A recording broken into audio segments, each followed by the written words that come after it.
ይህ ዓመት የኢትዮጵያ የማንሰራራት ዓመት ነው ብለን ነበር እና በሁሉም የስራዎቻችን መስክ በግምገማ ያረጋገጥነው በፋክት ያረጋገጥነው እየመጣ ያለው እመርታ እየመጣ ያለው ለውጥ ይበል ይቀጥል የሚያስብል ነው።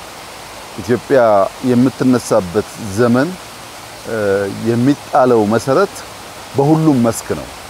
በእርሻ ስንዴ ቡና እንደምንለው፣ በማይኒንግ ወርቅ እንደምንለው፣ በኢንዱስትሪ ኢትዮጵያ ታምርት እንደምንለው፣ በቱሪዝም በጣም በርካታ ስራዎች እንደተሰሩት እንዲሁም በቴክኖሎጂው በተለይ የሞባይል ባንኪንግ አሁን በቅርቡ የተመረቀው የመሶብ የአንድ ማዕከል አገልግሎት ከዛ ቀደም የተመረቀው የኳሊቲ ኢንፍራስትራክቸር አብዛኛው የተቋም ግንባታ ስራችን ተሰናስሎ ተደምሮ ሲታይ የኢትዮጵያን ማንሰራራት እውን እየሆነ እያየነው እንደመጣን ያመለክታል።